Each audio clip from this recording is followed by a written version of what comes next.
देशात नद्या जोड प्रकल्प राबवण्यात येत असताना सांगली महापालिका मात्र शेरी नाला आणि कृष्णा नदी जोड प्रकल्प राबवत असल्याचं उपरोधानं म्हटलं जातंय। कारण सांगली महापालिकेनं नाला आणि नदी जोडली आहे। सांगलीतल्या शेरी नाल्यामधून दररोज हजारो लिटर सांडपाणी हे कृष्णा नदीत सोडलं जातं। खेदाची बाब ही आहे की गेल्या कित्येक वर्षांपासून शेरी नाल्याचा प्रश्न हा सांगली महापालिकेला आणि इथल्या नेतृत्वालाही सोडवता आलेला नाही। इतकंच नाही तर कृष्णा नदीत होत असलेल्या प्रदूषणापोटी सांगली महापालिका प्रदूषण नियंत्रण मंडळाकडे दंडही भरते। पाहूयात एबीपी माझाचा विशेष रिपोर्ट। सांगली महापालिका गेल्या अनेक वर्षापासून नाला आणि नदी जोडण्याचं काम करते, अशा पद्धतीची उपरोधिक टीका केली जाते। या टीकेचं कारण आहे हाच शेरी नाला। गेल्या अनेक वर्षापासून अशा पद्धतीनं या शेरी नाल्याचं पाणी जर आपण पाहिलं तर थेटपणे अशा पद्धतीनं कृष्णा नदीमध्ये मिसळतं आणि हाच शेरी नाल्याचा प्रश्न गेल्या अनेक वर्षापासून महापालिका सोडवू शकलेली नाहीये।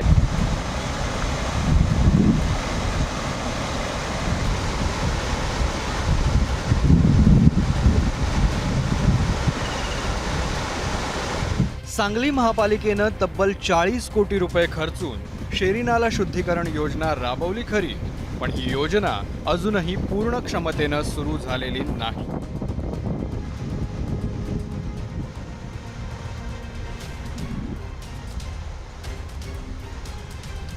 त्यामुळे सांगली शहरातलं लाखो लिटर सांडपाणी हे शेरी नाल्यातून सरकारी घाटापासून पुढे थेट कृष्णा नदीच्या पात्रात मिसळतं।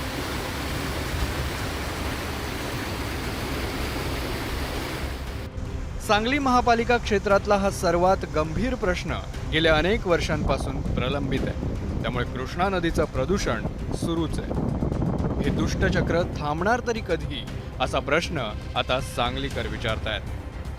हा शेरी नाल्याचा फार गंभीर विषय, हा विषय गेली कित्येक वर्ष प्रलंबित पडलेला आहे। आज 59 वर्षाचा आहे मी।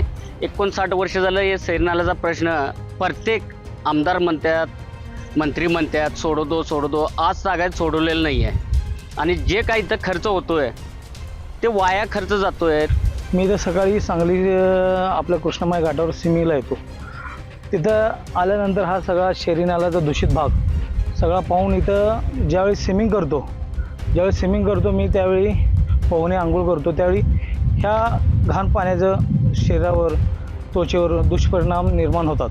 इथं 2-3 आमदार आहे, एक आमदार तर 2-3 वेळा त्या पाण्याच्या प्रश्नावरच निवडून आले, पण त्यांनी त्या पाण्याच्या प्रश्नाचा विचार केला नाही। नुसतं निवडणुकीपुरतं त्यांनी पाण्याचा प्रश्न निर्माण केला आणि सांगलीच्या जनतेला दूषित पाणी पाजण्यात आलं।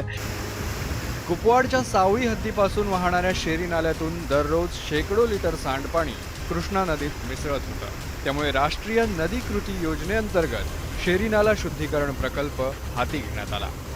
कृष्णा काठावर शेरी नाला अडवून पंपिंगद्वारे ते सांडपाणी धुळगावपर्यंत नेणं आणि तिथे ऑक्सिडेशन पॉन्डमध्ये ते शुद्ध करून शेतीला पाणी देण्याची ही योजना होती। शेरी नाल्यावरील पंपगृह, कौलापूर इथला पंपगृह, धुळगावपर्यंतची 18 किलोमीटरची वाहिनी, धुळगाव ते ऑक्सिडेशन पॉन्ड ही कामं पूर्ण झाली आहेत। तरीही कृष्णा नदीचं प्रदूषण थांबलेलं नाही।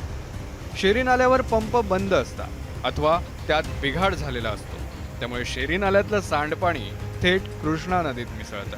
प्रदूषण कृष्णा नदीच्या होत असल्यामुळे त्यामुळे नॅशनल ग्रीन ट्रिब्युनल, राष्ट्रीय हरित लवाद यांनी सुद्धा त्याच्यावर महानगरपालिकेच्यावर दंड लावलेला आहे ऑलरेडी, आणि परत एकदा त्या विषयावर महानगरपालिकेला नवीन नोटीस सुद्धा आलेली आहे। तर महानगरपालिकेच्या वतीने आणि शहराच्या वतीने तो विषय मार्गी लावणं अतिशय महत्त्वाचे आहे। आता शेरी नाल्यावर शुद्धीकरण यंत्रणा उभारून सांडपाण्यावर प्रक्रिया करण्याचा प्रकल्प हाती घेण्यात आलाय।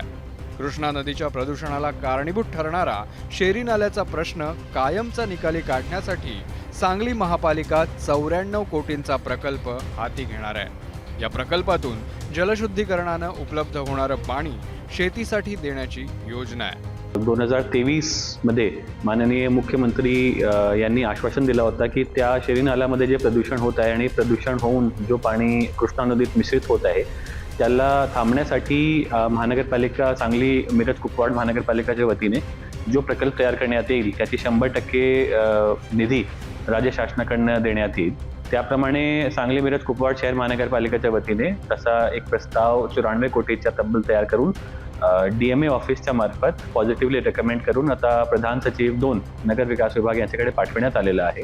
कृष्णा नदीच्या प्रदूषणाला कारणीभूत ठरणारा सांगली शहरातील हा शेरी नाल्यावर अनेक निवडणुका लढल्या गेल्या, मात्र शेरी नाल्याचा प्रश्न जसाच्या तसाच राहिला. आता मात्र महापालिकेच्या मुख्य मुद्द्यावरती हा शेरी नाल्याचा प्रश्न आहे. याशिवाय भरीव तरतूद देऊन शेरी नाल्यातलं पाणी शेतींना देण्याची देखील योजना आहे. त्यामुळे सांगलीकरांना आशा आहे की लवकरात लवकर शेरी नाल्याचा संपूर्ण प्रश्न निकाली लागावा आणि कृष्णा नदी प्रदूषण मुक्त व्हावी.